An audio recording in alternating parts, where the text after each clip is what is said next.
Whether you're just delving into the world of voiceover, you're an established voice actor, or you just want to listen to some unfiltered thoughts and opinions about the industry, then this podcast is for you. I'm Michael. And I'm Jen. And this is the Off Air Podcast. Welcome, ladies and everybody. gents, to another episode of the Off Air Voiceover Podcast. We have a very, very, very special guest who's taken the time out to speak to us today. And I'm going to say it. I'm going to say it as it is. The citizen of the world, which I think is one of the greatest name tags ever. Susie Valerio. How are you doing, Susie? Hello, I'm good. We're so pleased to have you on. Thank you so much. Yeah, absolutely. Thank you for having me.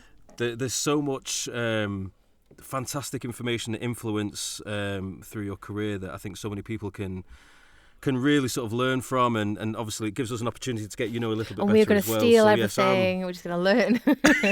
That's why we've really got you on, Susie, because we want to learn from you. So, well, I'll tell you what. Before normally say, do you want to introduce yourself? Before we get into that, how's everyone's week been? Everything okay?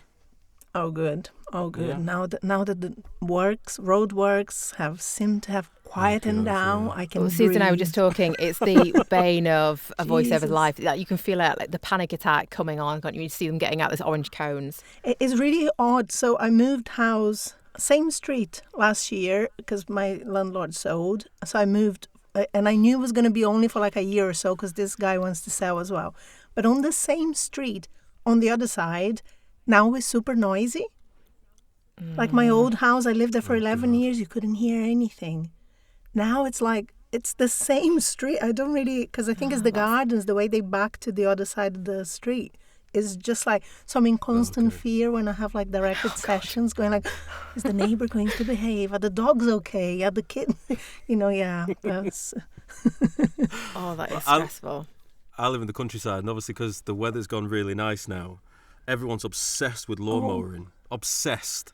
And obviously because it's big fields, they have like the big petrol-powered ones, they're sitting and they're just plodding along. And as soon as you see it come out of someone's garage, you're like, oh, shit. It's like, that's the next 4 hours written off. And they're just taking the time, taking in the sun, like probably sipping a little beer while they're doing it. I'm just like watching through the window like, will you please just hurry up?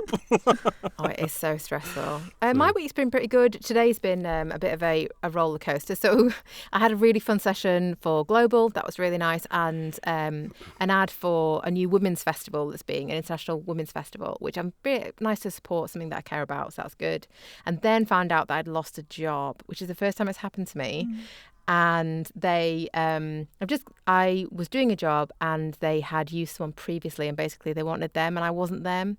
So a bit gutted about that. But these things happen, don't they? And then, really excitingly, I got to hang the washing outside in the sun.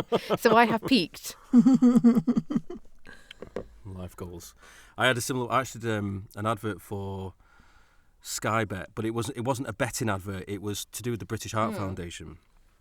And the first bit of direction I got for it, they gave me the script, and it was like the idea was that they're going to donate money to the British Heart Foundation. Because I think gambling adverts or betting adverts is a bit of a taboo subject. Yeah, it's not something really. I put myself out there to promote. Yeah, but because of the angle they were going at, I thought, okay, I'll do it. So anyway, the original direction they gave me was like, it needs to have a little bit of energy because the first bit is like a promo for football, then it goes into the British Heart thing. So I gave it, they said, you need to really bring the tone down for that middle bit where we're selling the heart and the donation stuff. So I did. And I sent it off, and then I got feedback saying that they've decided they want to go really high energy. So I was like, okay, fine, no problem. So I went really high energy. And then in the end, in a similar vein to you, Jen, they've actually decided to scrap all of that, and they've used sports personalities to deliver the message in the same way they asked me to do it the first time round. So it's one of those where, sometimes you feel like, do you definitely know what you want? No. Do you know what I mean? I think that's the answer. No.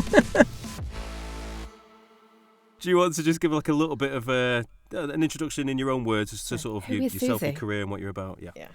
So I'm Susie. I was born in Brazil. I've been in England for 150 years. And I trained as an actor, so as a kind of physical actor, I guess. but I've been doing VO for a very long time, and I also work in casting. So I record in Brazilian Portuguese and in English. It used to be back in the olden days that most of my VO work was in Portuguese, but nowadays it's actually mostly in English. So it has kind of shifted. And I think. When you say forever, how long, like how many years roughly have you been doing VO? Oh, VO, like 20. Right, okay, yeah, wow. Forever. I suppose during that time, then I know, like I got involved. I dipped my toe into the industry in 2017, and I remember when I started then, there was already a lot of talk about how things were changing with the rise of like P2P websites and things like that.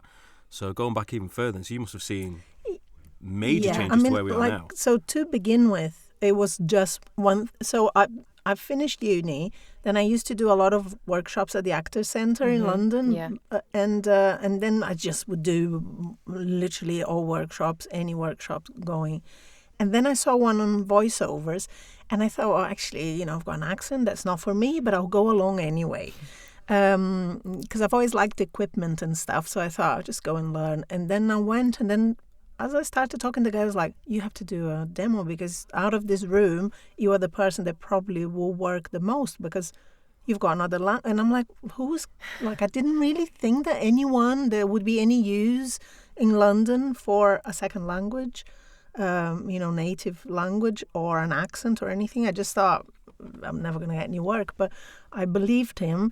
And then it was like, I thought, well, if I'm going to do this, then I might as well do a demo with him. And he was a BBC producer called Bernard Shaw. Not the writer. So I thought, well, it was quite expensive for me at the time. Like, it felt like a lot of money. Yeah, it's a big commitment. But I thought, well, I'll invest, because he seemed so, like, he was so convincing to me that I thought maybe he's onto something. So I did the demo, and I did literally everything he told me. Like, he gave me like a list of things to do, and back in those days you had to burn CDs. Like, it was a really long time ago, so I had to burn the CDs, and then I made like the world's ugliest CD cover, because I'm terrible. I did all those things. I was like, oh, what should I do that's really creative? Put a Brazilian flag. It just looked terrible, really bad. Can we share that somewhere? Can we see? Honestly, I'll see if I might have kept it. Oh, it's please, painful, that'd be amazing. So bad. Yeah. Like the worst design you would ever see. But I did that. And like I burned all the CDs, like, manually doing things. Put everything in the post, And then I got an agent. I signed up with Hobson's, I think was like my first one. So quickly, like That's literally amazing. 1 week. So I'm like, oh, maybe he was right. So like I paid, the thing paid for itself like super fast. Yeah. And then for quite a while, I did that as something else. So, you go castings for commercials and things and plays and films and whatever. And then also the voiceovers. But with time, and then it started to sort of overtake all the other bits. Yeah. And then eventually it just became full-time, just doing VO. From a casting point of view then, are there some like, and because obviously you're VO as well, but are there some like definite do's and don'ts from the casting side that you see people do all the time? Susie's face just lit up there, like just so everyone...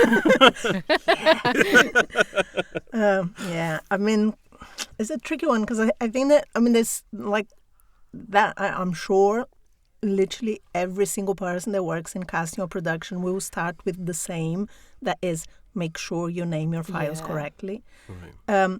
I think people don't understand how important that is. Is just because, like, if you're doing a job, like, say if you do, I work a lot on video games, and so you have a project with like 10 characters, and you are approaching like, I don't know, 5-10 agencies, you might quite easily get like hundreds of files. And if they're not named correctly, when you send over to the client, it's really confusing. So actually, if you don't name your file correctly, you will very likely be deleted. Yeah. It feels like it fills me with fear, that kind of thing, because it is it's so easy to make a mistake as well, isn't it? It's like, but I saw something on X the other day, and somebody had like tried to help the talent out by saying like first name, last name, _ character name, and basically the person who had applied hadn't changed the first name, last name, so it was first name, last name, _, and then the character, and they just hadn't changed. Oh, they the hadn't actual changed, words, first name, the last actual name. words. They Right. hadn't. Oh, I get that all the time. But like, can you manage the embarrassment of that? Like, I get that all the And time. First name, last name, agent. No, I just like, okay. What do you do with that? You must despair. I delete. I mean, depending what it is, like obviously, like if it's coming from an agency, because the format always changes. So as an actor, like I'm sure sometimes I might make the mistake because sometimes you're in a hurry and you don't, it's not always. Sometimes I get people that wouldn't make that kind of mistake making it. So if it's like not very much, I can fix it. But when it's like an agency that send a whole bunch, we can't. But because then you can't find the person. Oh, yeah. So the easiest thing is to just maybe copy paste the thing that was on the email, because the format will change depending on the project. Some projects will start with the project, the character and the actor. Advice. Or, like you don't know whatever the, system that they came up with. But if you're not following the system, you just, like I've got one agency that shall not be named. Put it in the chat, Susie. They had a bunch of auditions. They, many of them were great, but they are one of those agencies that don't tell you the actor's name. So that you couldn't go direct. Name. Is that what they're suspicious that you might do? Well, I think they just do that as a kind of, it's their way of working. Because why would we go absolutely. direct? You've gone to the agent. If you're hiring like 10 people, it makes no sense. Like the hassle of going direct. So if everyone is just easier to deal with the agent, isn't it? But I think that they just do that because obviously a lot of people would probably go direct. I don't know. But you have someone like, I don't know, Steve. There was one particular name that had like 3 of the same, and I'm going like, the client picked one, and I'm going, who are you? I'm like, look, I've got like this Chris person, which Chris? So yeah, but they wouldn't put the full name.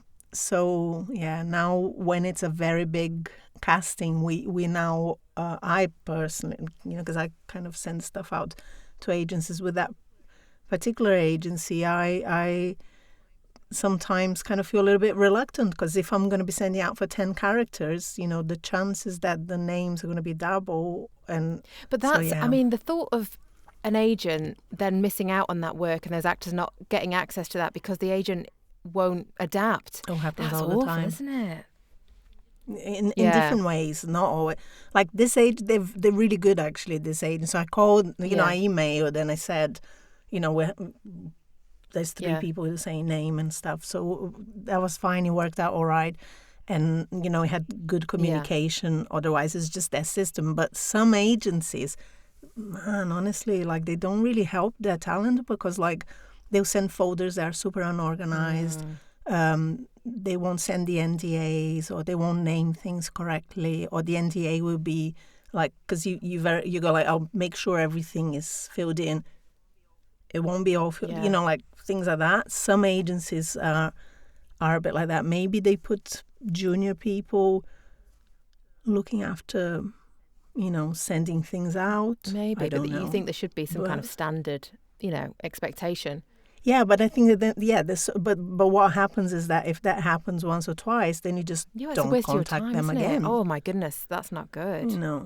I know this is quite a broad question, but with the way things are these days in terms of like you see a lot of games. I know obviously games is such a wide spectrum, so some will have like ogres and orcs and zombie voices, but in general there seems to be because I'm a gamer, and there seems to be a shift now where a lot of games really go deep on storytelling, and therefore the voice actors are just doing just pure acting. There's no silly voices, comical voices, aliens. Is that definitely a thing? Is it right? 100%. Yeah. So that across the board for everything. Yeah. I mean, I don't cast animations, so I wouldn't really comment because I don't know. But as an actor doing workshops and listening to people, like in conferences and stuff, casting directors that work on animations. I think that's happening on animation as well. Yeah, it doesn't about in the the UK authenticity, and the doesn't US. it? Do you think it's necessary to have like a repertoire of voices though, if you're going to do voice acting? Do you think it's enough to be able to provide a authentic, real performance, or would your chances of being cast be much improved if you can do an alien voice or whatever it may be? I think if I would say an alien voice or like like funny voices and stuff like that.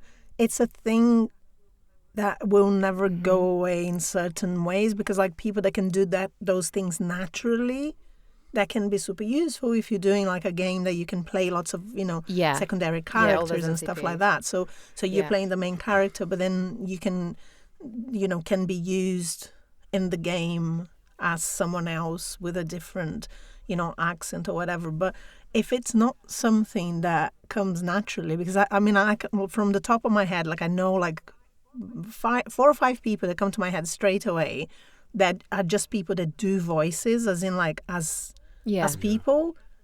It happens that they are actors and that they get paid to do it, but they would do the voices anyway. You do meet some people like that who are just you're sitting around the dinner table or whatever, and they're just doing funny voices. Yeah. So that definitely is useful, but I think that the main thing is actually to be a good actor. At VO Atlanta 2021, you did a talk all about European market, the global market, and essentially it's marketing yourself to international European, or for a better phrase, non-English speaking countries. I'm a huge proponent for this, massive, because I'm not saying that the UK market is saturated, but there is a huge amount of potential outside of our bubble waiting to be tapped into. And I firsthand know this. And what I've garnered is that,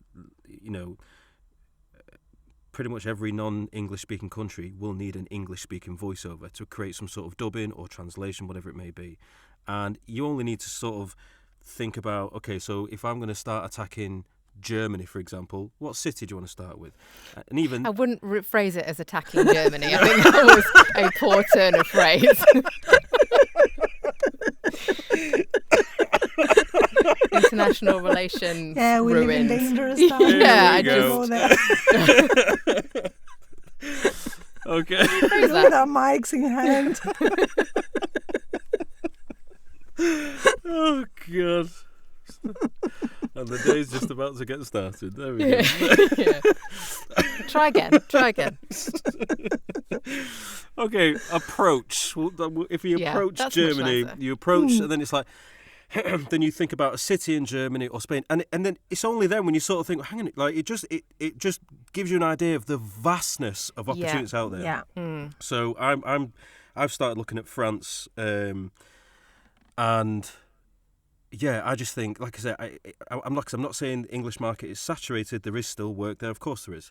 You've got your clients that will come back to you, but yeah, like so that is what you teach. It's a huge opportunity. Yeah, I mean it's a big world, isn't it?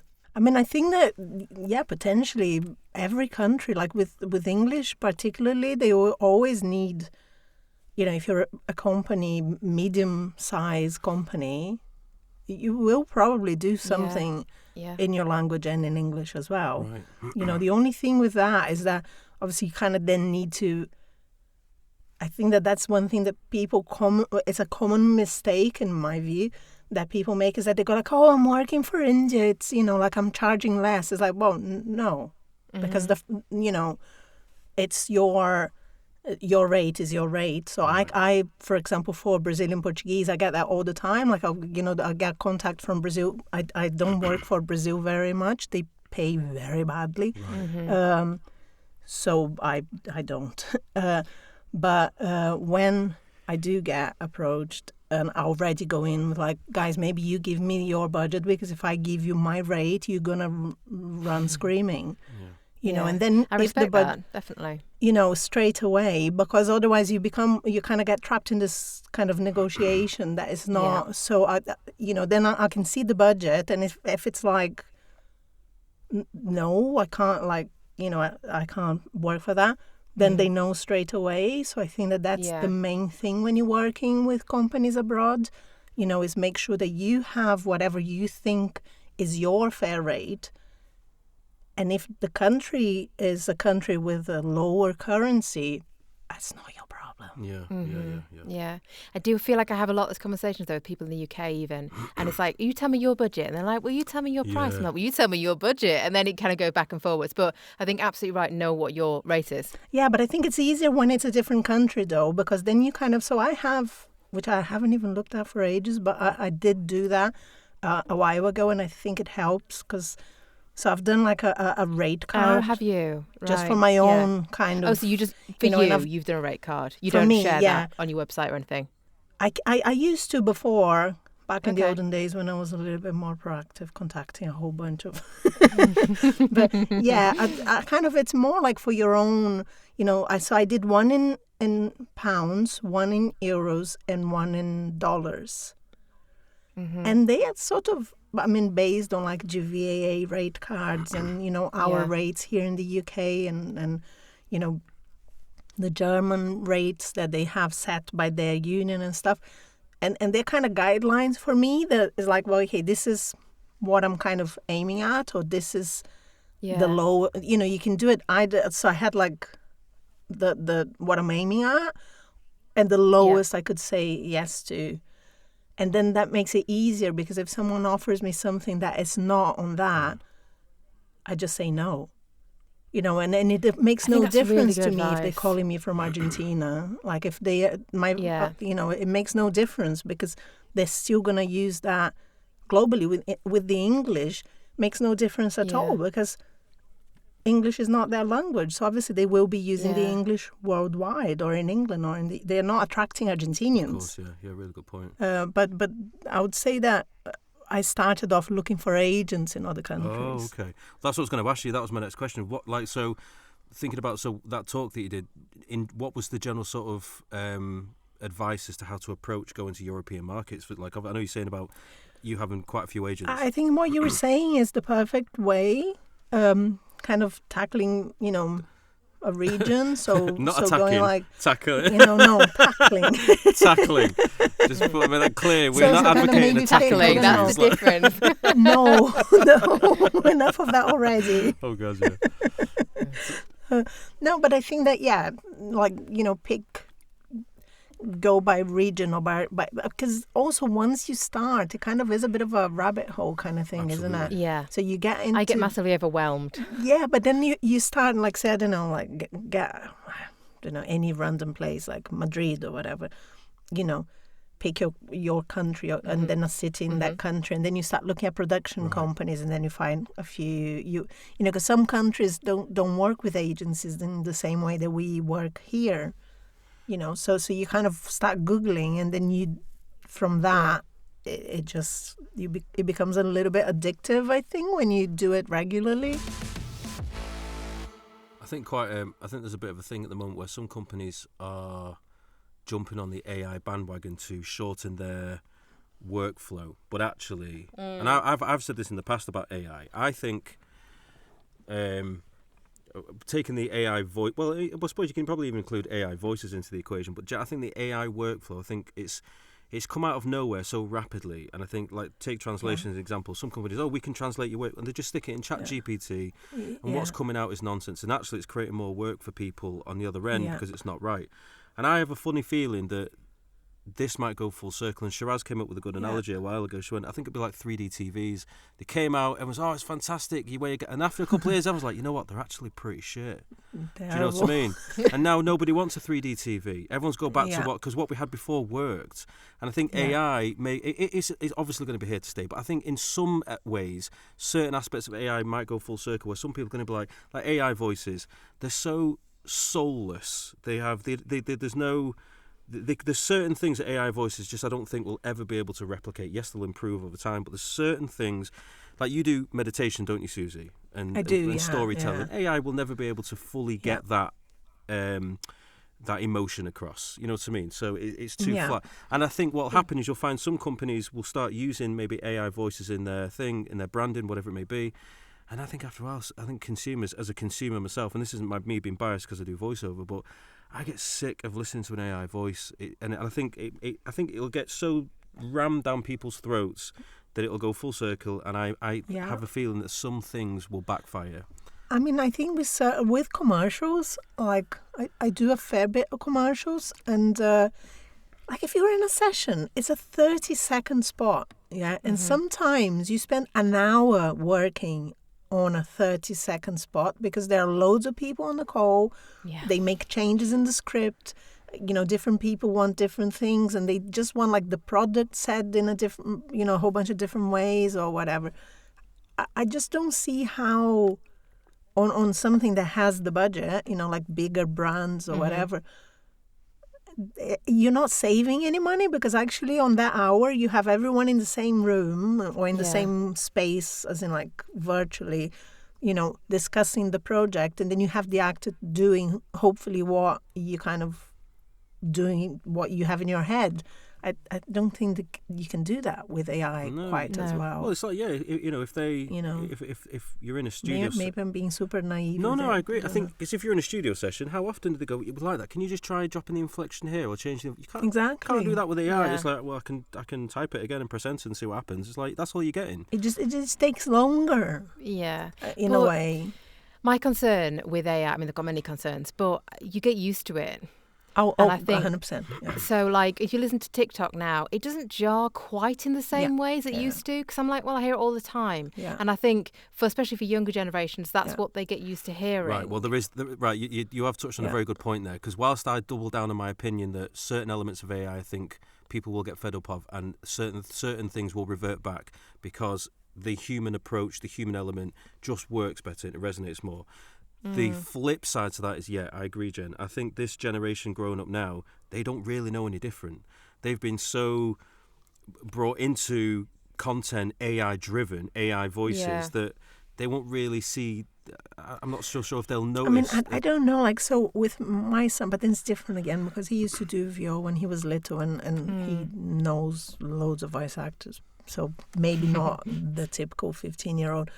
But he gets annoyed because he goes like, "Wow, they haven't got like they want me to buy this, but they can't be bothered paying an actor." Can we get him saying That's that more? fantastic. Yeah, exactly. Yeah. So I think that there is a thing on that as well, because they also, another thing is that they can recognize the AI a lot better than we can. Yeah. Oh, really? So I don't know how. Yeah, well, I want to look Thomas into goes that. like, "Oh, that's AI." I'm like, "How do you know?" And he goes like, "Yeah, definitely." And so that could be, there is a That's thing, encouraging. for brands. One thing, touching on that, one thing I said a while ago was that for the AI voice, most companies these days, a lot of their branding really does sort of centre around we're like you, the human element, like we're all, and that's why they want to have the conversational read, the natural read, because they want to sound as authentic as possible. So to me, there's no logic in they getting an AI voice to deliver that authentic read. It just makes no sense. Makes no sense. It makes zero sense whatsoever. Yeah. I mean, I think we have like different tiers, isn't it? Like the bigger companies maybe kind of sticking with humans, and that will be that thing, like, because it can be like the uniqueness of it. Yeah. And then obviously the people that are already losing work, and I mean, and that's across all languages. Yeah. Would be the people that do mostly like e-learning and that kind of stuff. E-learning, and, even the phone messages. Although that being said, interestingly, and I don't know if it's the case for people that do phone messages in English, but in Brazil, they like the voice to sound like someone is chatting on the phone. Yeah. Yeah. And I mean, and I say yesterday I tried to call somewhere and I got a phone message thing, and it was like my bank, I think it was, and I was shouting at the phone. I hate phone messages with a passion when I call, and I'm like, oh my God, there's so many people that hate me. Like, I'm really aware of that. Because it's really annoying. If it's that's why I take like really a lot longer doing my messages, because hopefully people listening are not shouting quite as much, because I really hate it. Depends where they're queuing, I guess, Susie. There's only so much you can do. Yeah, but if you get a system that you kind of looped in, but if that's AI, you might be losing customers. And I think AI is worse then. So if I pick up the phone to call someone, which is rare. But if I'm greeted with an actual human, I feel slightly more like they care than I do if it's a robot. I genuinely do. Yeah. And that's a really basic thing. And like, they're not paying us a lot to do this phone messages. Like, it can't be that much of a cost saving. Yeah, actually, here in the UK, that's the only thing that pays better in Brazil than here is phone messages. Is really well really? paid. Yeah, Okay. because they pay usage. Michael, we need to contact Brazil. But yeah, I mean, the thing I had yesterday, it was something that I tried to do online and then I couldn't. So they said you have to contact. And then you contact and the AI keeps telling you to then go online. Yeah. And I'm like, no, I just want to speak to a person. Please, a person. But you see, there you go. So that just reinforces what I said, my point earlier on, and I think that's what's going to happen. Yeah. I think companies are going to be like, just use AI. It's way cheaper. It's way more. And then people like us are going to be like, I'm just sick to death of listening to stupid AI voice. I want to speak to a real person. And it won't take long for the backlash to get around because it'll become public knowledge and companies go, we're actually pissing everybody off. Let's go back to voice. And that's what I was trying to say before. Yeah. I think that in a lot of areas, I think that is what will happen. Right now, we're going through that adaptation phase. It's quicker, it's easier, it's cheap, blah, blah, blah. And then after a while, it'll be like, hang on a minute, we're pissing everyone off. Let's go back to what works. That's my opinion. Yeah, I think that's the thing. Yeah. I think we are at the really worst time because it's when these things are changing. So we kind of, but I agree. Yeah. If companies start losing money, then they'll go back to humans. I'm going to change the subject now because I cannot let Susie go without talking about the Sovas win last year. Oh, the Sovas, yes. I would love you to tell us a little bit about that, please. So I am actually the Brazilian ambassador. So I had this idea ages ago. So I used to be a juror for just like for various English categories. Like when you don't really know what you're gonna get when you sign up to be a juror. So they only just when it starts you get these things that are all anonymous and stuff in different categories. And then I always thought, oh God, we should kind of have a category in Brazilian Portuguese. They've got Spanish as well. So I then emailed. I was like, I think this would be a really good idea. And they were like, yeah, that is a really good idea. So do it. I'm like, what? So just give yourself a load of work there. Yeah. So I then unwittingly volunteered because it's I don't get paid, but so I started doing the Brazilian categories, and then for we're on our third or fourth year now, and I never used to submit my work for Portuguese because I thought, although I know I'm not even judging the Portuguese categories, I thought I felt a bit weird because I was kind of, setting the thing up and then competing as well. I thought that was a bit strange, so I didn't. But last year, because now things are set, the guys in America are running all the Portuguese. Last year I entered and I won. Yay, that's so cool. With my sleep stories. So were these meditation stories? Yeah, so I work for a app called Sleepiest. Okay. And I think I've seen that actually. It's really cool. There's different things. So there's meditations, there's stories, and there's also they have another thing that you can do your own just sounds and stuff.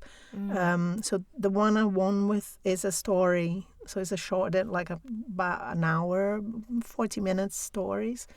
That hopefully the person never listens to the end because I was going to say that's a long time to be awake for if you're trying to get to sleep. Yeah, but I think so the idea is that you kind of, the pace changes and the volume changes, and then, it's fascinating. We think that people generally first 10-15 minutes people are asleep. Yeah. Some people have really bad insomnia and they might get kind of towards the end of the track. But I was going to say quite quickly, but you've been you've been in voiceover for, a long time, and clearly you are still, getting better and better. And I think that's to be really admired. I know a lot of people who've been in this industry for quite a long time can feel quite stagnant, or, they don't feel like they're progressing. Clearly you are still doing that. You're still brushing up, you're still learning, you're still growing your skills. It's the fun bit, isn't it? Yeah. To do the workshops.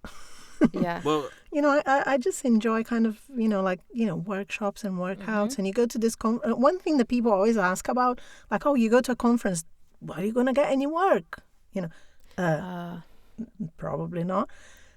But actually, over time, yes, because you meet a bunch of people, and Yeah. and Build like I've relationships. had lots of things that have come out over the years, like not straight away. I didn't come back from VO Atlanta the first time I went and got a job.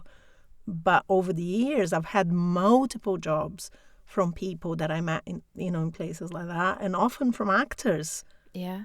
Like, because I recommend people to things same way that people recommend me. It's like, so it's kind of a thing that you're doing in the long run.